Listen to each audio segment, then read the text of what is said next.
All right, welcome to Heavy Radio with Eric and Marco.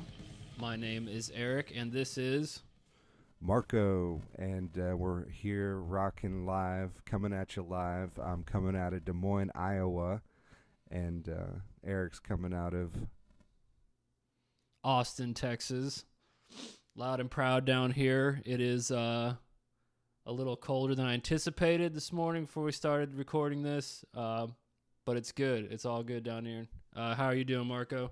doing pretty good. Just went to a show at the Vaudeville Muse, a local Des Moines music venue, pretty much the place for heavy music most commonly. So saw a regional band, Traffic Death, play. It was a pretty awesome show. Awesome. Yeah, I know of them. For listeners that don't know, I used to live in Des Moines, Iowa as well. Still frequent when I can, of course. And yeah, Traffic Death, I always knew was one of the best bands up there rocking it. So how'd they do? They played live last night, right? Yeah, it was kind of a raucous, old school show. A hot and sweaty room with moshing and kind of the works. That's awesome. Super awesome. Yeah, and good to see I they're figured rolling. here on Heavy Radio we'd get it rolling with just talking about some releases that we've been listening to. Just right at the end of the year, Metal Church had a new album, Damned If You Do, so been rocking that. Yeah, what have you been Altitudes, thinking of that one? Yeah, Altitudes and Attitude, that's David Ellefson from Megadeth and Frankie Bello from Anthrax, so two bass players coming at you with Get It Out. Flotsam and Jetsam put out The End of Chaos. They've kind of hopefully gotten on that Overkill work ethic where it seems like they're just churning out some badass material. King Diamond, Songs for the Dead, he put out a live album at the end of January. Then we had Overkill, The Wings of War, and Candlemass, The Door to Doom. Those just, are hot off the press.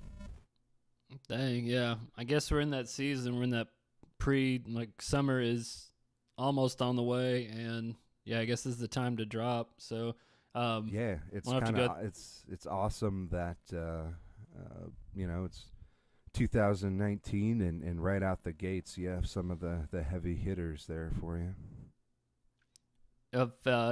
Of those, did anything stand out like super crazy so far? Or you're still trying to kind of just take it all in right now? Digest them, but releases. They all sound solid up on the strengths of all those bands' catalogs. I thought Altitudes and Attitude was pretty cool, hearing Frankie Bello sing. Just kind of giving an outlet to Frankie and David that are not Megadeth and Anthrax, but some right. Real interesting stuff there. And does Frank sing all the songs on there? Yeah, I've only I think seen it sounds like single. he's the primary vocalist and play. I think he's the one that's playing guitar most of the time, as I understand it. So it's pretty cool. Pretty cool to hear a different side of those dudes. It kind of you definitely know there's some of the core of Anthrax and Megadeth, so it's a pretty sweet. What I've been tuning into so far is pretty sweet. Right. King Diamond, Songs for the Dead live. I mean, sounds amazing, amazing for a live album, and just shows that King Diamond is still the freak of nature that he has always been. Yes. Yeah, I think we all know there's only one King Diamond, so it sounds like he's still, that fact is true, and will always be. Yeah, that's rad. So yeah, let us know what you think of any of those. If there's anything you want us to feature, you can get at us at Heavy Radio, and we'll get right into some news of what's been going on in the world of heavy music lately. The band Agent Steel has reformed. Vocalist John Cyrus has announced they'll be performing at the Keep It True Festival in Germany at the end of April, and the Metalheads Open Air Festival also in Germany in June.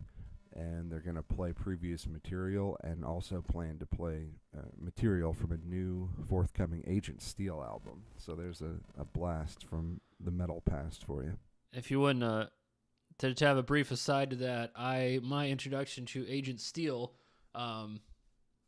back in the day when we were in high school, the only way, it was probably a year before YouTube jumped out, so it was still like in this weird period where if you want to see bootlegs, you had to just order that shit off of eBay on VHS tape. So I had a VHS bootleg of, it was Agent Steel, there's Overkill, Agent Steel, and Anthrax, and it was like maybe 84, 85 was when the show was from, because I think Anthrax was playing AIR. Like, I think Spreading the Disease just came out or was on its way.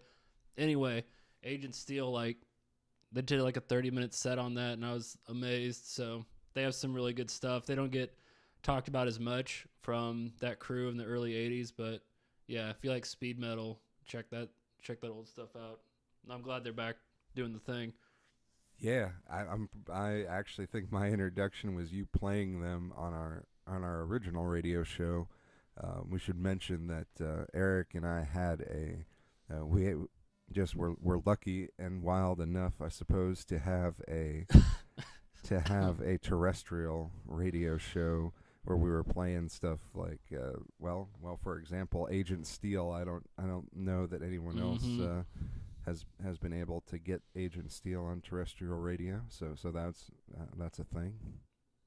Heck yeah. Yeah, you either had the CD or you had to bounce the CD to that giant hard drive thing. Those were fun times. But yeah, that was the radio show was great times, and yeah, I was really happy to be continuing that spirit through here. So yeah. Cool, man. What's the next story you got for us? The metal community will gather next month to pay their respects to fallen brother Bruce Corbett of Rigor Mortis and War Beast.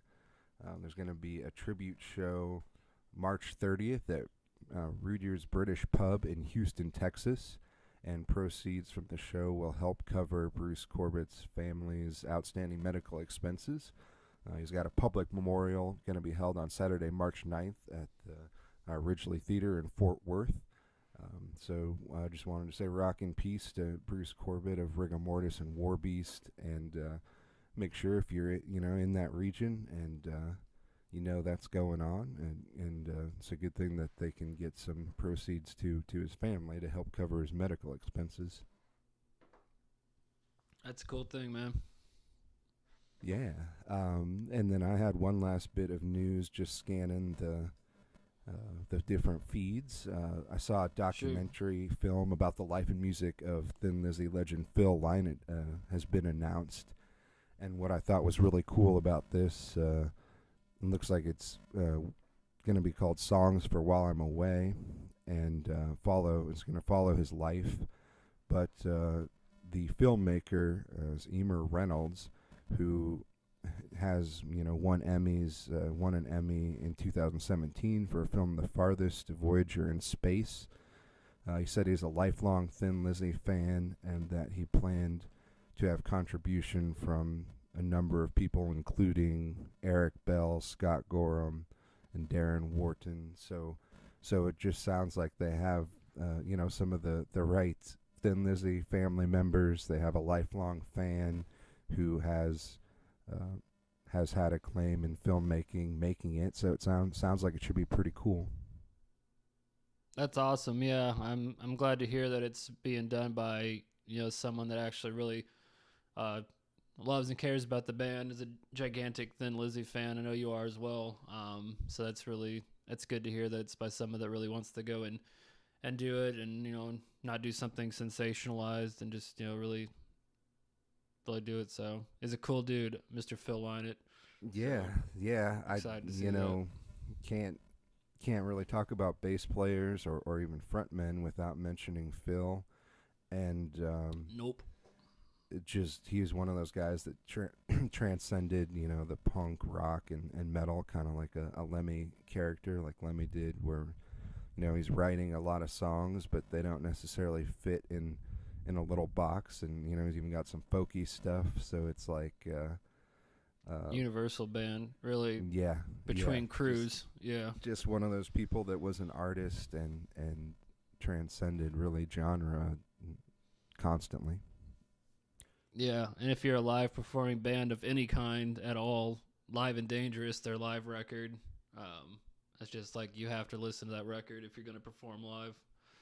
That's just the way it is. And it's So, great that there are some great live recordings captured of Thin Lizzy at their prime, and there's just so many different interesting lineups as well.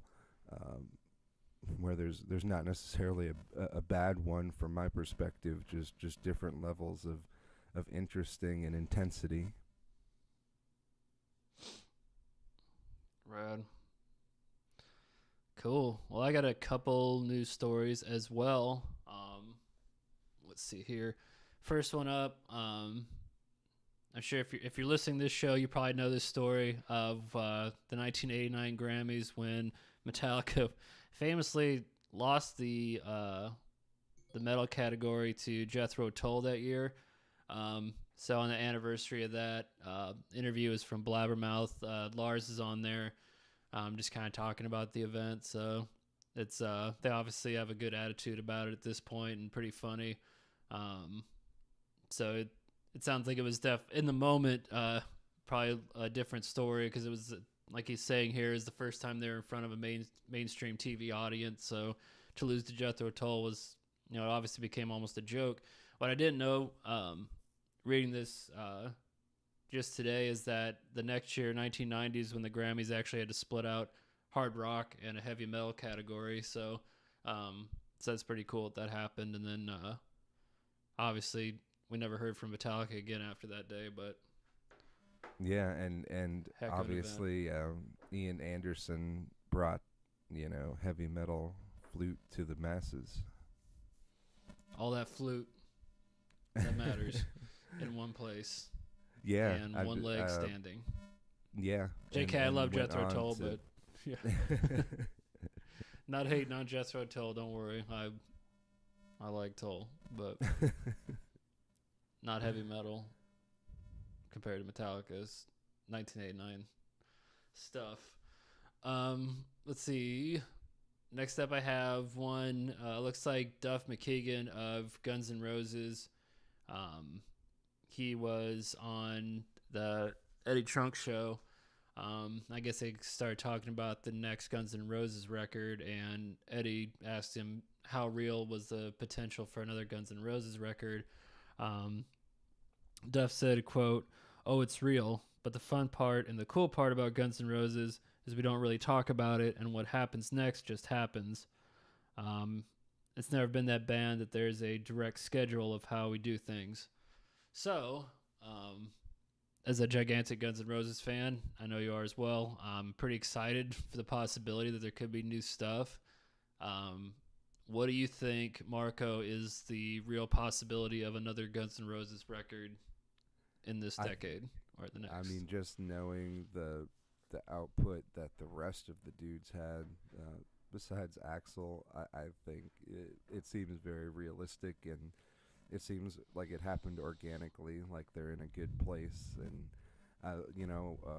whenever there's kind of a huge comeback of a group like that, it seems pretty clear if it's organic and if they're firing on all cylinders. And it seems like a group of dudes that picked right up where they left off, and probably in a healthier way in a lot of aspects.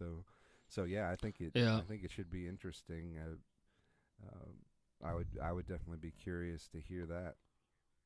Yeah, I would be stoked if that becomes a reality because, yeah, like you said, Duff / the rest of the crew, they've been releasing music regularly, and it's always been quality and great, and definitely amazing stuff in there that I think, in my opinion, touches some of the greatest GNR stuff. And I got to see GNR live, this crew, maybe a couple years ago, and people on the internet like to talk not positively about Axl Rose, but when I saw him up on stage, man, it was all real. The attitude was there.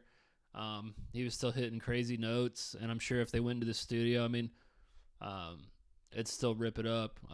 Like a lot To of our, me, to me, you he's know, one of those dudes like Danzig that probably did need to get checked at various points in their career, but at the end of the day, you can tell they love creating, and they have that mm, just that organic punk attitude that you can't really mm-hmm, fake. And at the same time, I think they probably have both been humbled and learned a number of lessons in their uh, older years now. So I can't imagine yeah, um, I can't imagine that they haven't grown and probably yeah. rightly so been checked a number of times by who knows how many Mm. people. But I yeah, think like in no, the, oh, good. I think both of them still, speak their mind, but in a way that is typically positive, as far as I can tell. Yeah, and I think that in the studio nowadays, I think they really could get some amazing stuff because um, the rest of the crew sounds pretty much exactly the same, and Axel's voice has changed a little bit, but it's still like it's still just as nasty. I saw it live with my eyes and my ears, and when he really went for the Axel notes, it was still there, and it was PA breaking as always. So Yeah, I yeah, didn't know what I'm to think hopeful. when he was first going to do some shows with ACDC. Right. I have felt pretty positive about it, actually, out of the other options that they said they were perusing. And but Mm, yeah, I thought he knocked it out of the park, and that really kind of yeah. drew my attention back to, like, this guy is not to be fucked with, really. No, he's one of those dudes that he's a frontman that can walk it and talk it, and you can, you know, you can talk all day, you can sing in your apartment all day or your home or whatever in your car, but if you get on stage and walk it and talk it in front of thousands of people like he did, I'm sure every ACDC shows a ton of people. Like, yeah, that takes frontman power, we'll say. So, Yeah, and just um, I thought he did a great job capturing the spirit and charisma of Bon Scott, which I don't think too many people could do. yeah. So, yeah, we're Eric and Marco are excited for some GNR. Last news thing I had was Yngwie Malmsteen performed at the Monsters of Rock cruise pre-party in Miami, and I didn't really read the rest of the story. I just liked that headline. I wanted to say it as a recording. Yeah, Yngwie he's been Malmsteen touring. performs He cruise pre-party. came through Des Moines recently, probably for the first time ever, as far as I'm aware. So he's been Mm-hmm. definitely on the road. Get your Yngwie Malmsteen fix while you can. Get it while it's hot, kids. Coming at you live from a few days ago in Miami.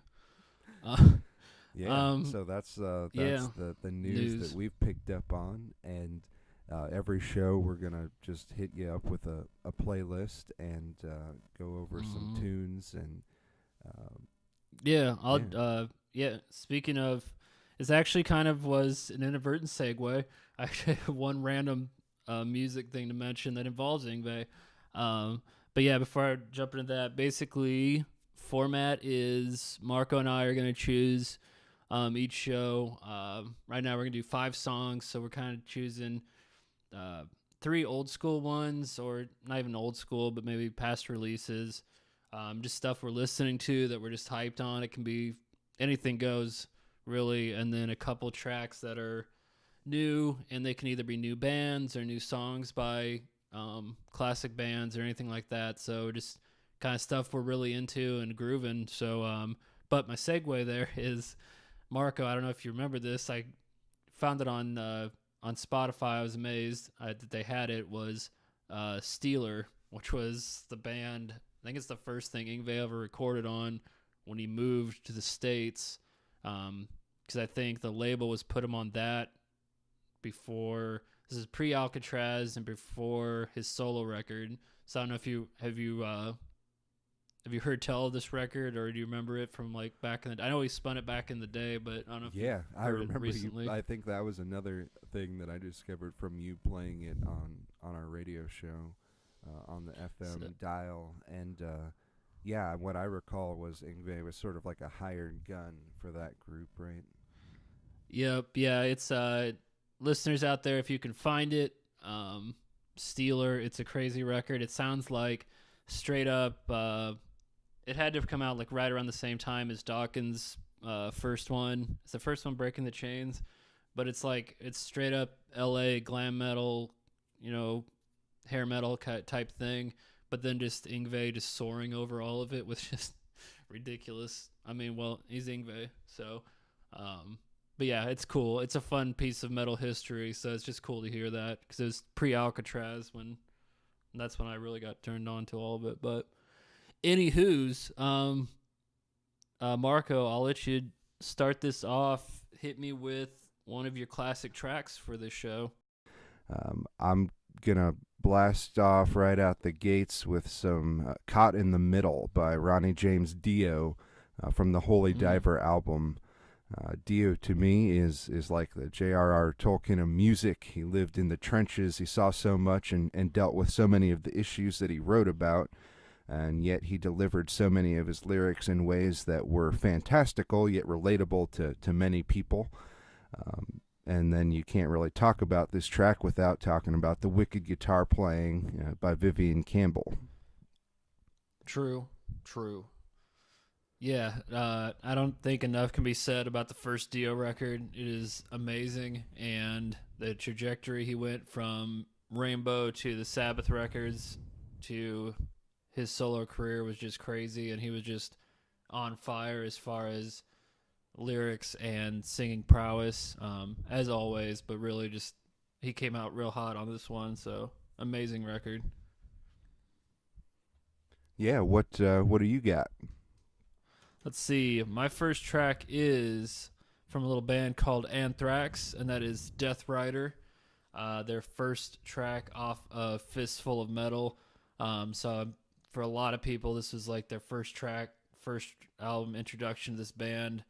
And just what a way to start a record. I was listening to it the other day at the gym. And to get pumped up, I put this song on. I haven't listened to it, just straight up focused, listened to it, and for so long, and it just still just rips and is insane. So yeah, it is a great song.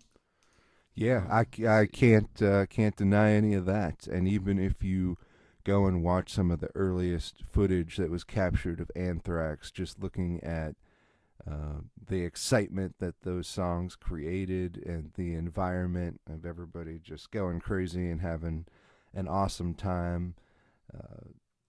And yeah, really, I like that those songs got more life in them when they recorded them again with Joey Belladonna. That was a staple in my cassette player for I think I ran through multiple cassettes of Fistful of Metal and Metal Thrashing Mad or whatever the Joey Belladonna recordings were called. Hell yeah, you did. I was there for some of that action. And the Neil Turbin laid down some awesome vocals. It seems like they couldn't get along for other reasons, but I think the performance stands as pretty strong to this day. Yeah, it's just it's an insane high of screaming that I was like, yeah. I was getting looks. People were hearing the vocals through my headphones, so people were turning to look at me while I was on the treadmill. I was like, yep. This stuff's still great. My next track goes kind of a little bit of a historical thing here. Around this time in 1986, Ozzy Osbourne put out The Ultimate Sin. So I'm going with the title track from that, The Ultimate Sin. I think Jake E. Lee really shines on this record. He pulled a lot of the weight as far as songwriting. Bob Daisley contributed greatly to the lyrical content, and they got the madman Ozzy in there to just really send it home.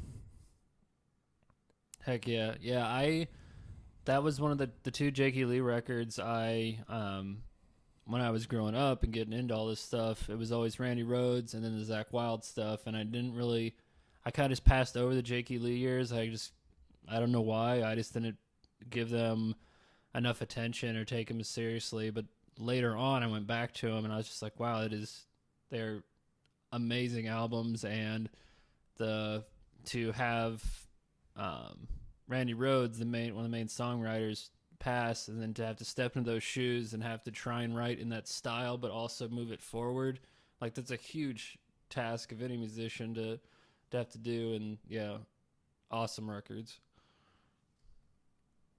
Let's see, mine. What was my next up? Right here. Yes, I have a list. Staying with the Ozzy theme, my next track is Pantera's cover of Black Sabbath's "Hole in the Sky." I can't remember what they did this for. Was this from one of the Nativity in Black collections, or was this just on their own? It sounds right. A tribute to Sabbath, but they might have been pulling it out live. Yeah, it is rigged up insane. To blow up. Yeah, cranked up, chubbed up, living that life, and it is 100% Pantera. Let's see. Hell yeah, man. What's your third pick, sir? So kind of going with that historical vibe. In 1980, around this time, Iron Maiden released their first single, Running Free. It entered the UK charts at 44, and it's a track that was written by Steve Harris and Paul Di'Anno. Running Free, according to Di'Anno, is a very autobiographical song, and I say it really highlights the strengths of both Steve and Paul. The single's cover art is famously known as the first official appearance of Iron Maiden's mascot, Eddie.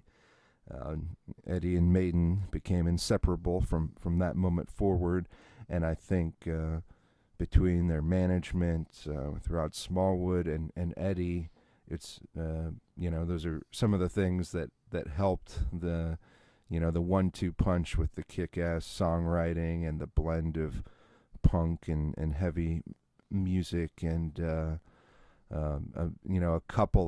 handful of amazing vocalists over the years are really why Bruce Dickinson can still fly Iron Maiden around the world as of this moment. Heck yeah. Yeah, great song. Still destroys live as well. My next classic up here is Helloween, Mr. Torture. So yeah, this track, I never got super into Helloween. I know you got into Helloween before and we listened to him in the car, and I always thought stuff was cool. I've later, since my appreciation has grown, but this song specifically, Mr. Torture, was the first one. And you're like, check this out. Put it in the CD player, and I was just like, oh man, this is rad. So yeah, I definitely was a Helloween fan from here on out, and have gone back and listened to everything. But yeah, this was the track that did it for me. Yeah, that I think holds up as one of their heaviest and darkest records, and it really stands out to me from the Andy Darius records. And I got to have an amazing number one contender for concert experiences just in the last year, getting to see Helloween, and they had with them not only Andy Darius but Michael Kiske and Kai Hansen, so everyone that's delivered vocals over the history of Helloween, combined with the always awesome bass playing of Marcus Grosskopf. I think he really shines on that record as well, and that track. And live, you definitely notice how much he contributes to the ins and outs of all the songs. And I think he's right up there with Steve Harris realistically. Maybe not as far as being a household name, but I think anyone that can appreciate what he brings to the table would have to agree with that. Heck yeah. Hey, listeners there at home. Now we're actually each week we're trying to pick a couple new tracks as well. These can be new songs from classic bands, or they can be brand new bands as well. So jumping into that part, Marco, what is your first new track pick? Going with something that just came out last week. It's Spirits of Fire. It's everywhere. There's definitely some people you're going to recognize in here. Tim Ripper Owens from Priest and Iced Earth on Nice. vocals. Chris Caffrey from Sabotage and the Trans-Siberian Orchestra on guitar. Steve DiGiorgio from Testament and Death and a number of other projects over the years on bass. And Mark Zonder from Fates Warning and Warlord on drums. And so this was sort of like a super group project put together by Roy Z, who you should know from amazing work with Bruce Dickinson and Rob Halford, and his own band, Tribe of Gypsies, which is nothing to scoff at. Spirits of Fire has a debut album out now, and it's definitely right in there. It sounds like you got a guy from Sabotage and a guy from Judas Priest, and fantastic rhythm section. So, sometimes these things work or not depending on the chemistry, but I would say that that this was a really cool album, and hopefully they can keep this momentum going. Awesome. Yeah, I'll definitely check that out. My first one is by a band called Kill the Lights, a song called The Faceless. This, I went back and looked. I guess the drummer from Bullet for My Valentine left the band a couple years ago and decided to come back into music and put this project together. And it just jumped out at me. I was just kind of looking for new releases, and it's just straight up old school metal. Production's really good. I think it really moves. I think it really connects with, brings in some of the newer styles over the last few years, and really connects it with the old school, and just a kick-ass record, man, just straight up. So I'm excited to hear more of it. I hope the full record's more the same. Rad. And the with my picks, I didn't really anticipate going with bands from kind of the hall of metal, The Hall of Gods, heavy hitters, Metal Gods. but it wound up being the case because there's another album that just came out last week that deserves your attention, I say.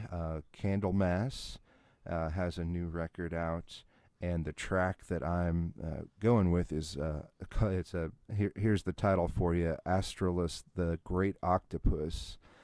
And Good. and there's a couple of things of note here. Johan Langvist was the session vocalist for them during their first studio recording, Epicus, Dumicus, Metallicus, and he's back, for it's been since that was released back in 1986 on a label I'm sure you're familiar with, Black Dragon Records. That was really a masterpiece of a record, and so the fact that they're bringing back a vocalist that they put out that kind of work with, coupled with this track features a solo from Tony Iommi himself.